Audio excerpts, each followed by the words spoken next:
Bismillahirrahmanirrahim. Assalamualaikum warahmatullahi wabarakatuh. Waalaikumsalam warahmatullahi wabarakatuh. Baiklah, perkenalkan kami dari kelompok 2 untuk mata kuliah Kurikulum and Material Development akan menjelaskan, akan memaparkan, akan mempresentasikan materi tentang perkembangan kurikulum di Indonesia. Untuk anggota-anggotanya, kami terdiri dari 5 anggota. Yang pertama, saya sendiri, Salma Salsabila, sebagai moderator, sebagai ketua juga. Lalu ada Zaki Abdul Aziz, Utavia Indrianti, Rezkia Ayu, dan Puja Galip. Untuk materi pertama, yang tentang perkembangan kurikulum di Indonesia akan disampaikan oleh saya sendiri. Next.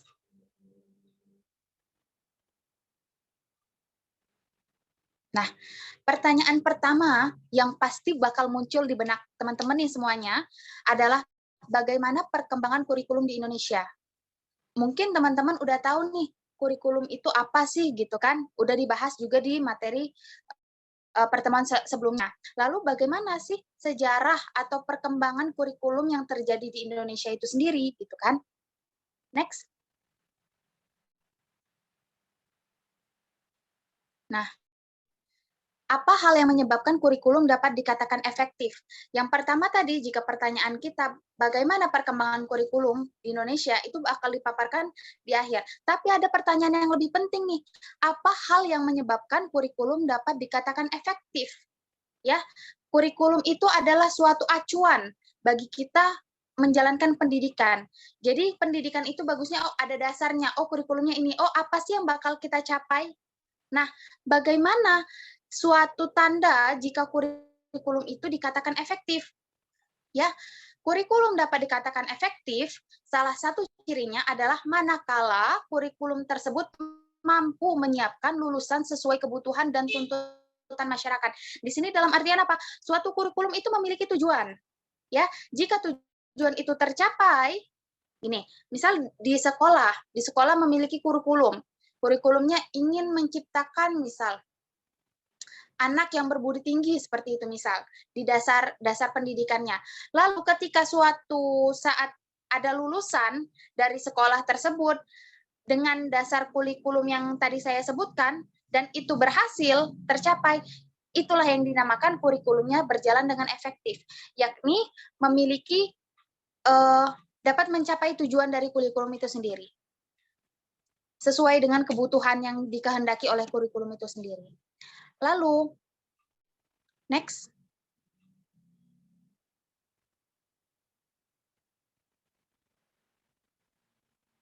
Sebelumnya,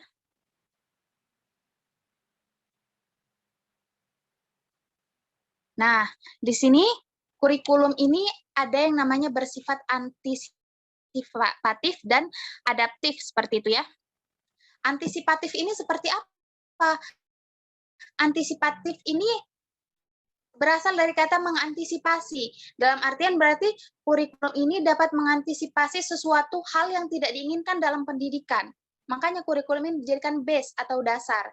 Lalu adaptif. Adaptif ini apa? Berasal dari kata adapsi, yakni yang mampu menyesuaikan diri.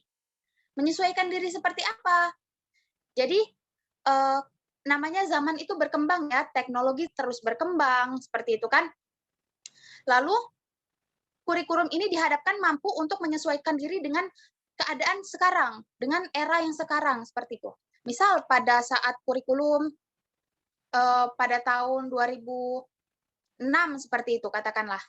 Oh, berarti dia menyesuaikan dengan era tahun 2006 gitu, tidak jauh ke belakang ataupun tidak terlalu maju ke depan gitu. Katakanlah misal di tahun 2006 itu kita belum terlalu belum terlalu familiar dengan internet, katakanlah seperti itu. Tapi kurikulumnya sebenarnya base-nya anak-anak, setiap anak harus memiliki gadget atau misal setiap anak sudah paham mengenai online learning seperti itu. Maka itu tidak sesuai dengan keadaan yang saat itu. Nah, itu yang dikatakan dengan adaptif tadi.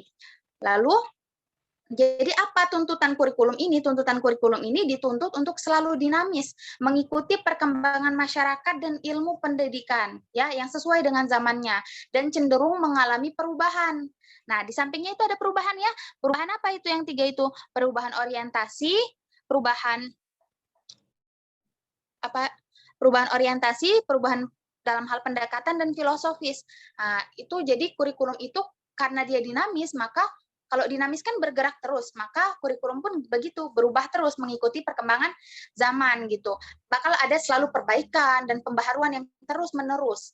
Dan itu sesuatu hal yang pasti ya. Soalnya zaman kita tuh selalu berubah dan kita pun harus ikut berubah mengikuti perkembangan zaman seperti itu. Tapi dalam hal yang positif. Seperti itu. Next.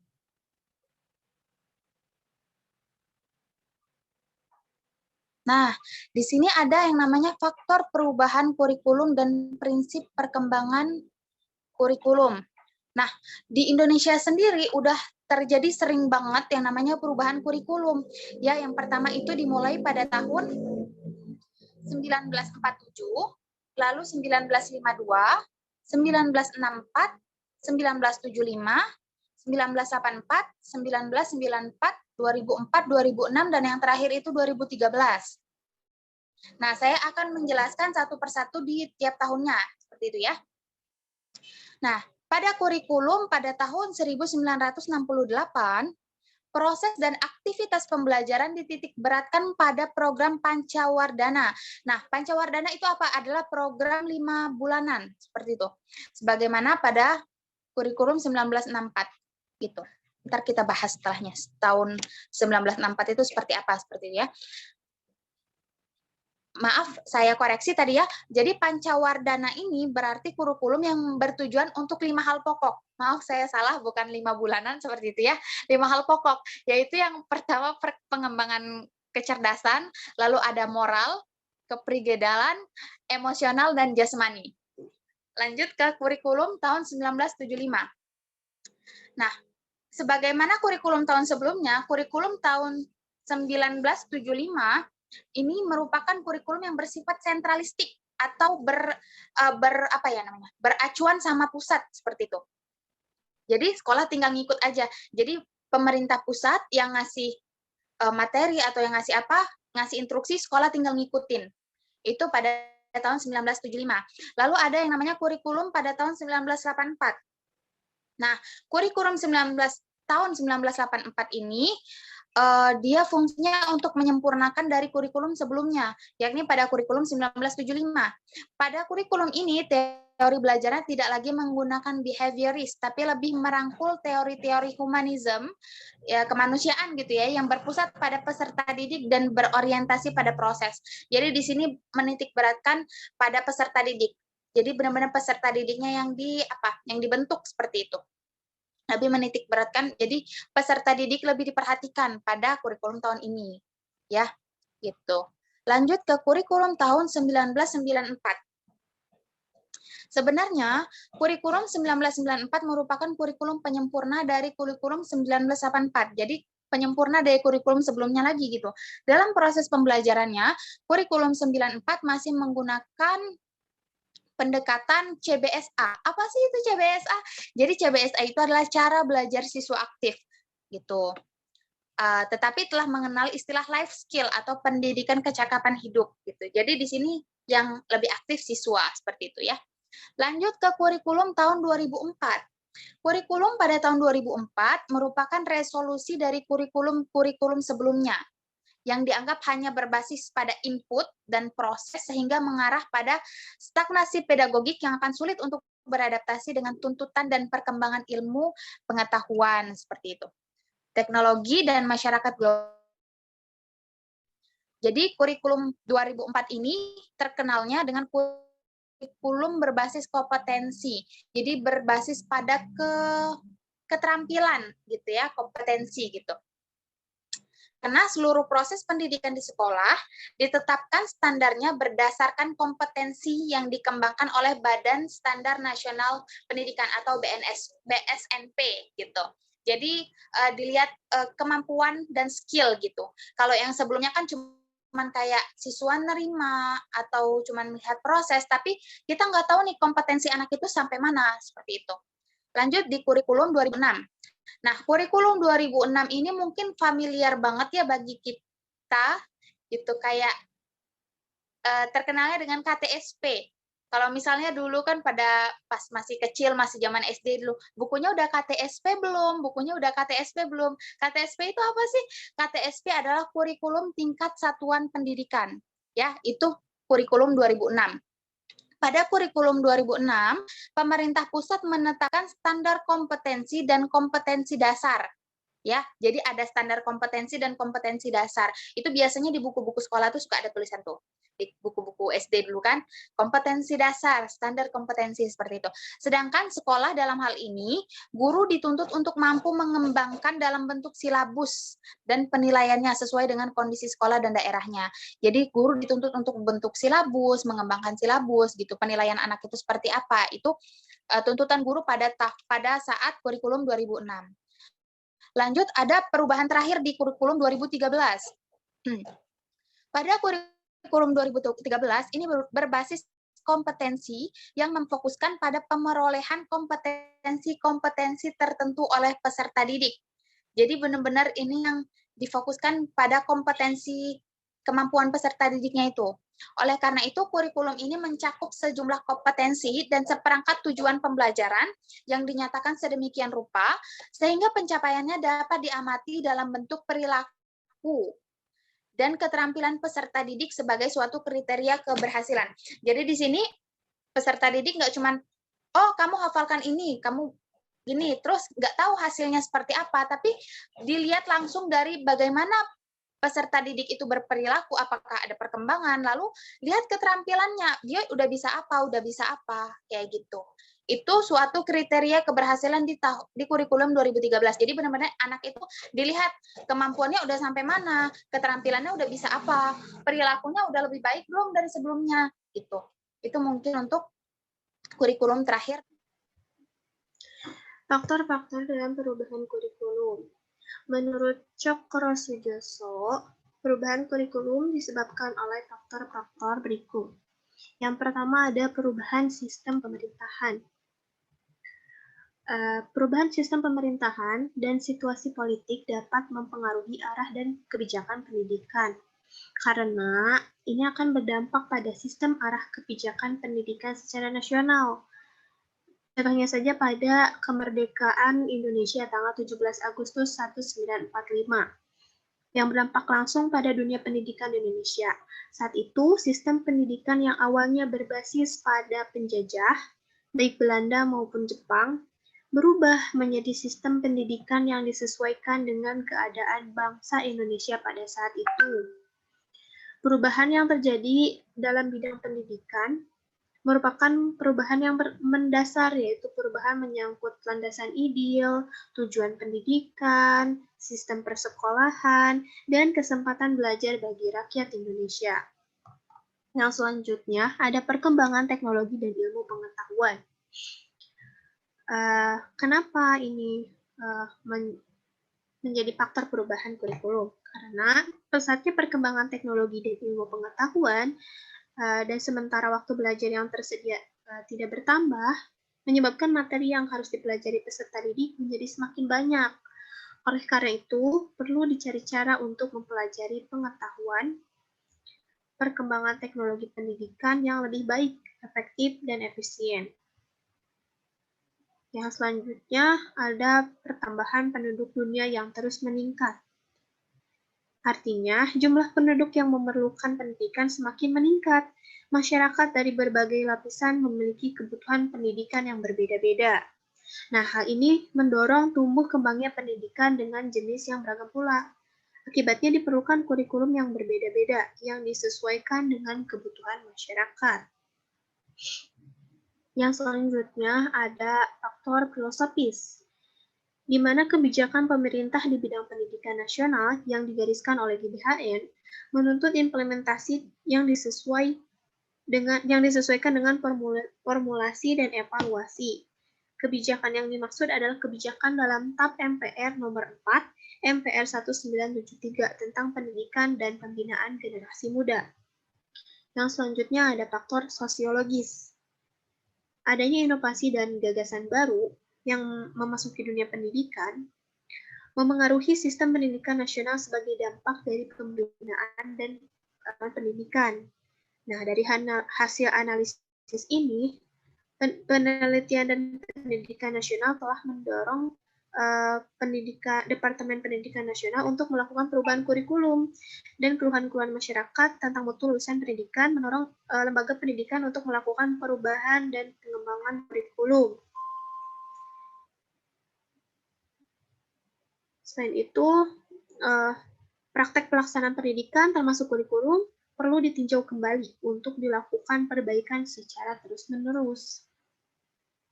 Yang selanjutnya ada faktor psikologis, yaitu inovasi yang dilaksanakan dalam proses pembelajaran yang efisien dan efektif, karena akan berpengaruh terhadap praktek pendidikan. Nah, inovasi tersebut menggambarkan antara lain hasil proyek penulisan buku pelajaran, hasil proyek perubahan kurikulum, dan metode belajar,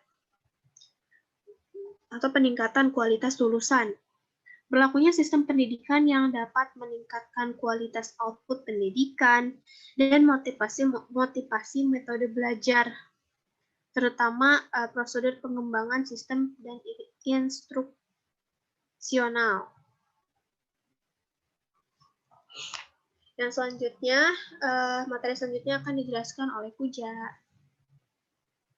Ya baik, di sini saya akan menjelaskan organisasi ini, kurikulum. Jadi kurikulum ini ada organisasi, maksudnya bukan perkumpulan ya, cuman bentuk dari kurikulum tersebut itu bagaimana pengorganisasiannya. Di dalam kurikulum tersebut itu ada tiga kategori. Ada pertama separated subject curriculum, ada correlated kurikulum, ada integrated kurikulum. Nah, dimulai dari yang paling bisa dikatakan kuno ya, separated subject kurikulum. Dari katanya aja separated subject, artinya subjek yang di-separate, pecah-pecah, dibagi-bagi. Jadi subjeknya tuh ya misal seni musik ya udah musik, kedokteran ya udah kedokteran. Jadi nggak disatuin gitu, nggak dikorelasikan satu sama lain. Matematika ya udah hitung-hitungan aja, nggak dihubung-hubungkan antara subjeknya nih. Nah, terus di organisasi kurikulum ini juga kuno, artinya digunakan tapi pada zaman dahulu gitu. Pada zaman itu contoh konkretnya waktu itu SD, anak SD kelas 1 itu belum diajarin hitung-hitungan matematika lebih dari angka 20. Jadi ketika menemukan permasalahan yang jumlahnya atau angkanya lebih dari 20, nah mereka harus nunggu kelas 2 dulu gitu. Nah, itulah kenapa di organisasi kurikulum ini tidak melatih pola berpikir anak gitu. Kurang mengembangkan pola berpikir, kemampuan berpikir anak gitu, karena ya harus nunggu kelas 2 dulu untuk mencapai angka 20 bahkan ya. Nah, terus yang rada kesini lagi ada correlated curriculum. Nah, correlated curriculum ini berkorelasi antara subjeknya itu. Jadi antara subjek satu dan yang lainnya itu saling berkorelasi. Yang pun ini juga pun yang dianggap berkorelasi gitu. Jadi tidak semuanya dikorelasikan gitu. Jadi ada beberapa aja. Misal seni musik, lukis itu dijadiin ke satu korelasi, dikorelasikan jadi satu subjek gitu. Subjek seni. Gramatikal, terus ya puisi dikorelasikan jadi satu subjek bahasa, tapi masih tetap terpisah-pisah gitu, hanya dikorelasikan yang kelompoknya saja, tidak semuanya dikorelasikan. Nah, yang ketiga ada integrated kurikulum, yaitu organisasi kurikulum yang bisa dikatakan sekarang ya, masa kini gitu. Jadi disentralkan, semua subjek itu dihubungkan. Nah, organisasi kurikulum ini juga berlawanan sama yang separated subject. di mana ini lebih mengembangkan kemampuan berpikir anak karena berkorelasi gitu. Ketika guru katakanlah guru kimia ngajar pasti ada biologinya, guru fisika ngajar pasti ada let's say kimia-kimianya atau apa gitu. Nah, itu berkorelasi begitu. Nah, ini kenapa kemampuan berpikir anak berkembang di situ karena oh iya, kata guru yang A begini, oh ternyata ada hubungannya sama guru yang B, guru mata pelajaran lain gitu. Nah, dan integrated kurikulum juga ini sifatnya menyeluruh ya, karena disentralkan jadinya kena semua gitu, berkorelasi satu sama lain, terintegrasi gitu. Jadi satu kesatuan ya, jadi saling berhubungan gitu. Nah, sekian dari saya tentang organisasi kurikulum. Berikutnya akan disampaikan lagi oleh Rezeki ya.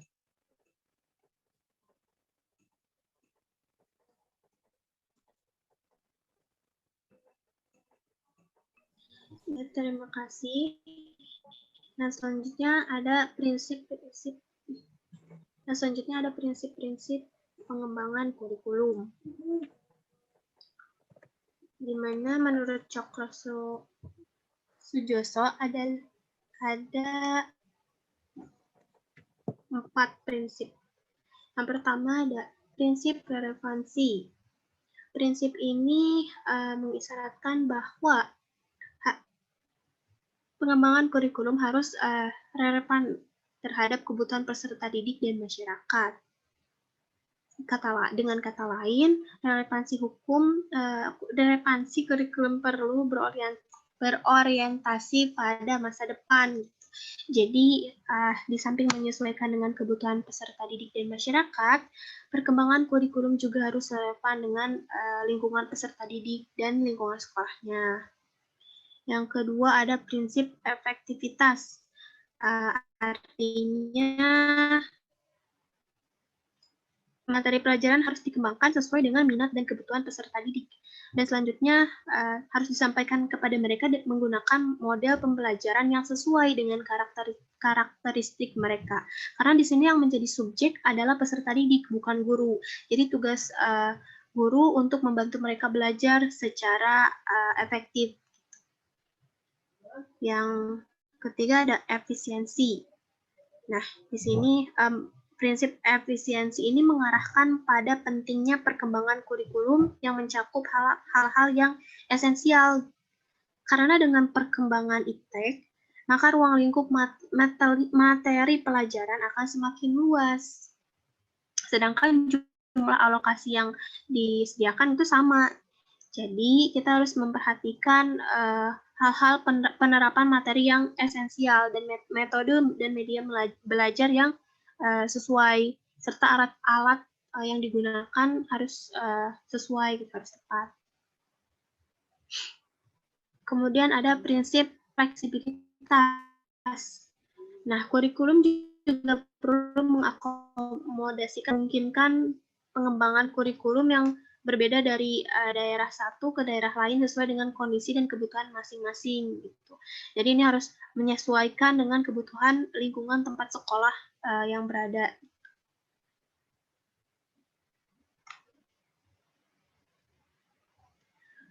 Selanjutnya, menurut Keputusan Menteri Pendidikan Nasional nomor 22 tahun 2006 tentang standar isi, dinyatakan bahwa pengembangan kurikulum harus memperhatikan prinsip-prinsip berikut, yaitu lingkungannya. Dengan memperhatikan prinsip lingkungan ini, kurikulum dikembangkan berdasarkan pemahaman bahwa peserta didik memiliki proses sentral dalam mengembangkan potensinya agar menjadi manusia yang beriman, bertakwa kepada Tuhan, berakhlak mulia, sehat, berilmu, cakap, kreatif, mandiri, menjadi warga negara yang demokratis dan bertanggung jawab. Untuk dengan kompetensi peserta didik harus disesuaikan dengan potensi perkembangan kebutuhan dan juga kepentingan peserta didik serta tuntutan lingkungannya. Yang kedua ada beragam, dan terpadu. Perkembangan kurikulum harus memperhatikan karakter peserta didik, kondisi daerah, dan jenjang serta jenis pendidikan, tanpa membedakan agama, suku, budaya, adat istiadat, status ekonomi, status sosial, dan gendernya. Jadi, semua komponen kurikulum meliputi substansi muatan wajib kurikulum atau muatan lokal dan pengembangan diri secara terpadu, serta disusun dalam keterkaitan dan kesinambungan yang bermakna dan tepat antar substansinya. Kemudian ada tanggap terhadap perkembangan ilmu pengetahuan, teknologi, dan seni. Jadi, semuanya itu berkembang secara dinamis ya. Oleh karena itu, semangat dan isi kurikulum harus mendorong peserta didik untuk mengikuti dan memanfaatkan secara tepat perkembangan ilmu iptek dan seni dan yang lainnya ini. Yang selanjutnya ada relevan dan dengan kebutuhan kehidupan. Maksudnya, perkembangan kurikulum dilakukan dengan melibatkan pemangku kepentingan untuk menjamin relevansi pendidikan dengan kebutuhan kehidupan, termasuk di dalamnya kehidupan masyarakat, dunia usaha, dan dunia kerja. Jadi, perkembangan keterampilan pribadi, keterampilan berpikir, keterampilan sosial, akademik, dan lainnya merupakan kebutuhan hidup yang hakiki. Yang selanjutnya ada menyeluruh dan substansi kurikulum mencakup keseluruhan dimensi kompetensi, bidang kajian keilmuan dan mata pelajaran yang direncanakan dan disehingga antar semua jenjang pendidikan. Selanjutnya ada belajar sepanjang hayat. Karena kurikulum diarahkan sebagai proses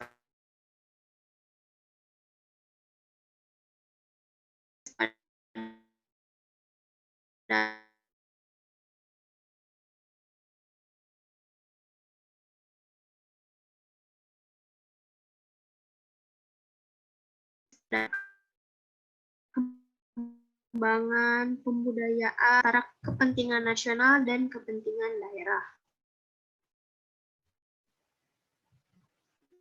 Harus saling mengisi gitu, antara kepentingan nasional dan kepentingan daerahnya untuk memperdayakan Bhinneka Tunggal Ika dalam kerangka negara kesatuan Republik Indonesia. Untuk selanjutnya akan dijelaskan mengenai tahap-tahap pengembangan kurikulum oleh UTEP. Baik, yang selanjutnya yaitu tahap-tahap pengembangan kurikulum. Nah, jadi pada umumnya kurikulum dikembangkan dengan menggunakan model tabak. Model ini seakan-akan telah menjadi landasan dasar dalam mengembangkan kurikulum berbagai program. Menurut tabak ini, proses pengembangan kurikulum itu melalui tahap-tahap. Yang pertama analisis kebutuhan, yang kedua perumusan tujuan, selanjutnya pemilihan dan pengorganisasian materi, pemilihan dan pengorganisasian pengalaman belajar, penetapan bentuk dan alat evaluasi. Untuk yang pertama, tahap analisis kebutuhan. Sebenarnya ini menjadi sangat penting karena akan mendasari penetapan kebijakan atau perumusan tujuan dari sebuah program.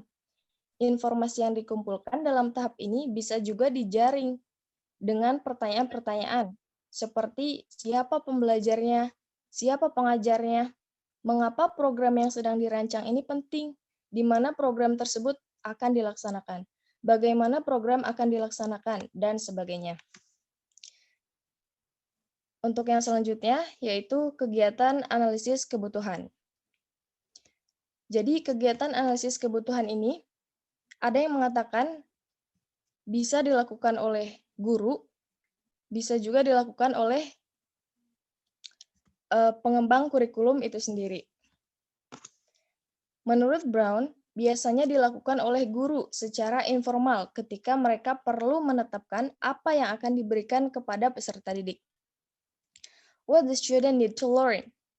Analisis kebutuhan meliputi pengumpulan informasi. Jadi analisis kebutuhan itu meliputi pengumpulan informasi untuk menentukan hal yang sudah diketahui peserta didik dan hal yang masih harus dipelajari gitu.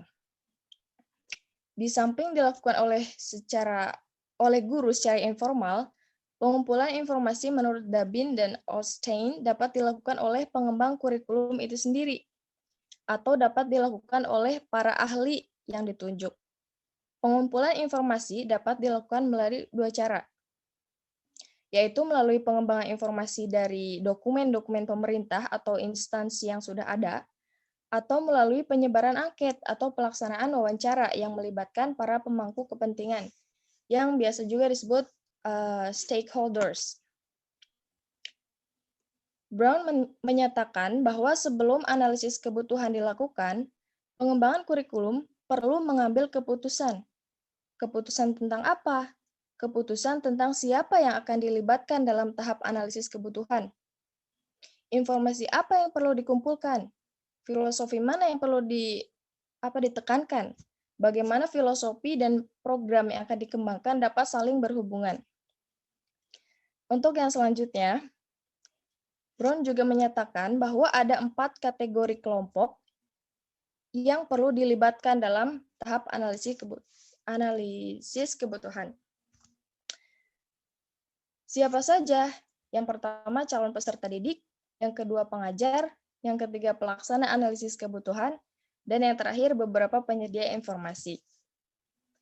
Informasi yang dikumpulkan dapat meliputi aspek pengetahuan dan keterampilan yang dibutuhkan. Hasil analisis kebutuhan ini selanjutnya dijadikan dasar dalam mengembangkan kurikulum yang dapat memenuhi kebutuhan belajar peserta didik dan kebutuhan masyarakat pengguna lulusan. Setelah tahap analisis kebutuhan, tahap selanjutnya adalah menerjemahkan kebutuhan dan harapan peserta didik masyarakat ke dalam pernyataan tentang tujuan yang lebih operasional dan dapat dicapai. Untuk tahap yang kedua, yaitu tahap perumusan tujuan. Tujuan pendidikan yaitu untuk mengembangkan kemampuan dan membentuk watak serta peradaban bangsa yang bermartabat dalam rangka mencerdaskan kehidupan bangsa, bertujuan untuk berkembangnya potensi peserta didik agar menjadi manusia yang bertakwa kepada Tuhan Yang Maha Esa, berakhlak mulia, sehat, berilmu, cakap, kreatif, mandiri, dan menjadi warga negara yang demokratis dan bertanggung jawab. Nah, selain merujuk pada tujuan pendidikan nasional, kurikulum juga dapat menyiapkan peserta didik untuk dapat mengisi kebutuhan tenaga kerja yang ada di masyarakat.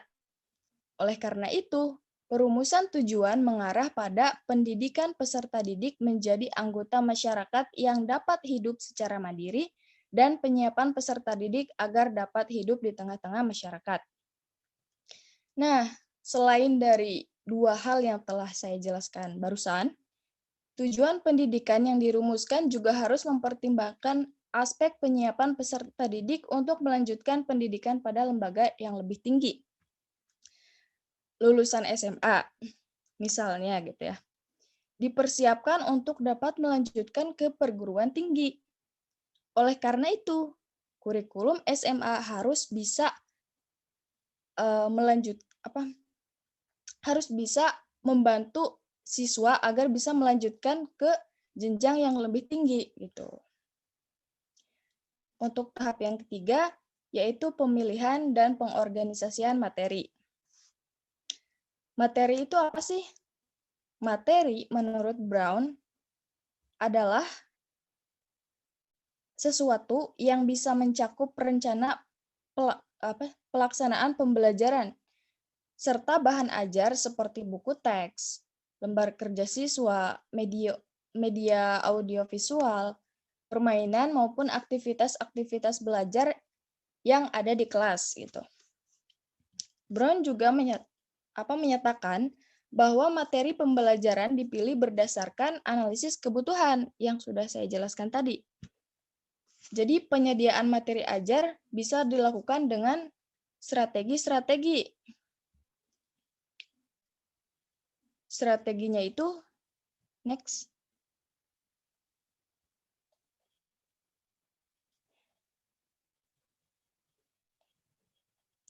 Yang pertama, mengadopsi atau adapting. Boleh next lagi. Nah, yang kedua, mengembangkan atau developing. Yang ketiga, mengadaptasi atau adapting.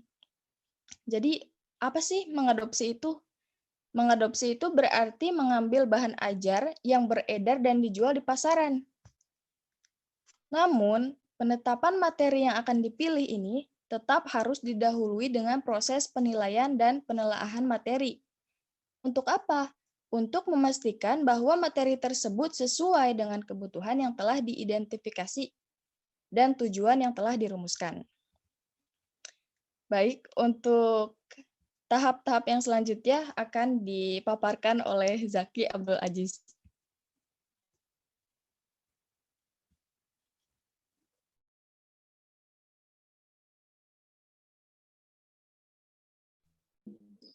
Ya baik, untuk selanjutnya yaitu tahap pemilihan dan pengorganisasian pengalaman belajar. Setelah memilih dan pengorganisasian materi, langkah berikutnya adalah memilih dan pengorganisasian pengalaman belajar. Termasuk di dalamnya adalah pemilihan strategi belajar mengajar yang mengacu pada interaksi antara guru dan peserta didik dalam rangka mengatur pengalaman belajar agar mencapai tujuan yang dirumuskan. Pengalaman belajar adalah interaksi antara peserta didik dan lingkungannya, lingkungan yang di sekolah maupun di luar sekolah. Lalu seperti yang kita lihat di dalam slide, ada 5 prinsip menurut Ralph Tyler yang patut diperhitungkan. Yang pertama itu memahami materi. Peserta didik harus melakukan sesuatu yang memungkinkan mereka dapat mencapai tujuannya. Yang kedua itu puas dengan pengalamannya. Puas dengan pengalaman belajar harus memberi kepuasan kepada peserta didik. Artinya, pengalaman yang sudah dibekal harus dapat digunakan dalam kehidupan sehari-hari sehingga peserta didik merasa puas setelah menguasainya. Yang ketiga, menyesuaikan tingkatan. Menyesuaikan tingkatan. Pengalaman belajar harus dirancang sesuai dengan tingkat kemampuan belajar peserta didik. Hal ini berarti bahwa pemilihan pengalaman belajar perlu mempertimbangkan tingkat perkembangan kognitif peserta didik. Selanjutnya yaitu pengalaman yang bervariasi. Pengalaman yang bervariasi, pengalaman belajar yang diberikan kepada peserta didik harus bervariasi agar tidak menyebabkan kebosanan dalam belajar. Penyajian pengalaman yang bervariasi diharapkan dapat mengakomodasi perbedaan karakteristik peserta didik. Dan yang terakhir yaitu problem solving. Yang terakhir yaitu problem solving atau penyelesaian masalah. Pengalaman belajar yang diberikan kepada peserta didik yang mengandung unsur problem solving. Yang berarti bahwa pengalaman belajar yang sama dapat dimanfaatkan untuk mencapai tujuan yang berbeda-beda. Selanjutnya. Next. Setelah memilih pengalaman belajar, langkah berikutnya itu pengorganisasiannya, yang menurut Tyler dapat dilakukan dengan mempertimbangkan 3 kriteria, yang seperti yang kalian dapat lihat di dalam slide. Yang pertama itu continuity atau berkesinambungan. Ini mengacu pada pengulangan suatu pengalaman belajar sehingga peserta didik dapat memahaminya dengan lebih baik. Yang kedua yaitu sequency atau urutan. Ini mencangkup peningkatan dari satu pengalaman belajar ke pengalaman belajar yang lain. Dari yang mudah ke yang lebih sulit, dari yang sederhana ke yang lebih rumit. Yang terakhir yaitu integration atau integrasi. Mengacu pada hubungan horizontal yang berarti bahwa belajar beberapa mata pelajaran dalam waktu bersamaan. Selanjutnya. Tahap yang terakhir adalah pengembangan kurikulum dalam penetapan bentuk alat dan alat evaluasi. Evaluasi dilakukan dalam rangka mengukur keberhasilan peserta didik mencapai tujuan yang dirumuskan. Evaluasi juga dimanfaatkan untuk mengukur seberapa jauh pengalaman belajar yang di organisasi terlebih dahulu dan dapat mencapai tujuan yang diharapkan. Seperti yang kita lihat di dalam slide, ada 4, yaitu proficiency, yaitu mengacu pada bentuk evaluasi yang mengukur tingkat kompetensi peserta didik. Yang kedua, placement, pengambilan keputusan tentang pengelompokan peserta didik ke dalam tingkat kompetensi yang sama. Terus diagnosis, memetakan kekurangan dan kelebihan peserta didik sehingga dapat dilakukan diagnosis terhadap masalah mereka yang ditemukan. Yang terakhir, achievement, mengukur capaian belajar peserta didik. Next. Menurut Joro Sujoso, tahun 2002, evaluasi terbagi menjadi 2, yaitu evaluasi proses belajar dan evaluasi hasil belajar. Evaluasi proses belajar dilakukan terus-menerus selama kegiatan pembelajaran. Evaluasi hasil belajar itu dilakukan di akhir program, jadi mengevaluasi di akhir program tersebut. Mungkin cukup sekian dari saya. Terima kasih.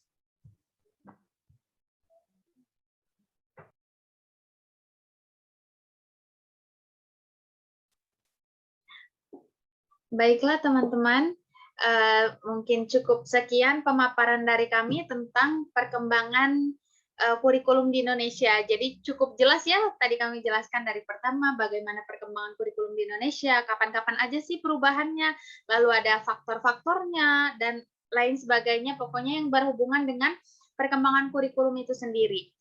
Nah, untuk selanjutnya mungkin kami akhiri presentasi dari kami, sesi tanya-jawab bakal langsung live di Google Meet atau Zoom ya setelah ini. Mungkin kami akhiri diskusi kami kali ini dengan melafadzkan lafaz hamdalah. Alhamdulillahirabbil alamin. Terima kasih. Terima kasih. Wassalamualaikum warahmatullahi wabarakatuh. Warahmatullahi wabarakatuh.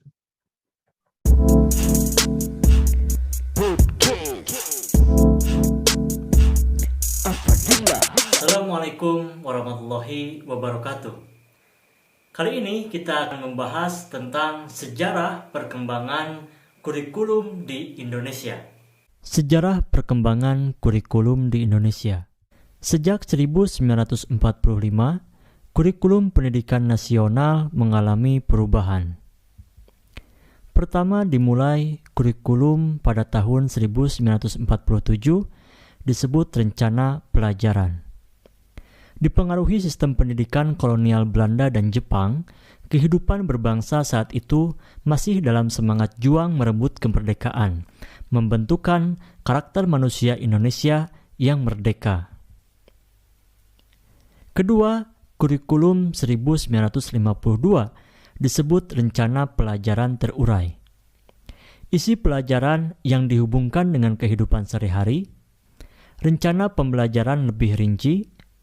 Pada tahun 1952 diberi nama Rencana Pelajaran Terurai. Mata pelajaran meliputi moral, kecerdasan, emosional, keprigelan, jasmania. Kurikulum 1964 disebut Rencana Pendidikan. Ciri dari kurikulum ini adalah pemerintah mempunyai keinginan agar rakyat mendapat pengetahuan akademik untuk pembekalan pada jenjang sekolah dasar, sehingga pembelajaran dipusatkan pada program Pancawardhana yang meliputi pengembangan daya cipta, rasa, karsa, karya, dan moral. Kurikulum 1968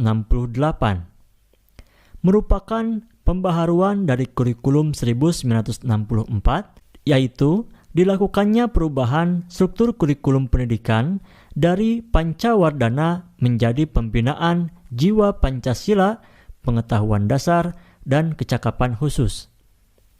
Isi pendidikan diarahkan pada kegiatan mempertinggi kecerdasan dan keterampilan, serta mengembangkan fisik yang sehat dan kuat.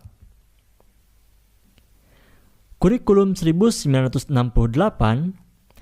Jumlah mata pelajaran terdiri dari: pertama, pembinaan jiwa Pancasila meliputi pendidikan agama, pendidikan kewarganegaraan, bahasa Indonesia, bahasa daerah, pendidikan olahraga. Kedua, pengembangan pengetahuan dasar meliputi berhitung, IPA, pendidikan kesenian, pendidikan kesejahteraan keluarga. Ketiga, pembinaan kecakapan khusus, yaitu pendidikan kejuruan.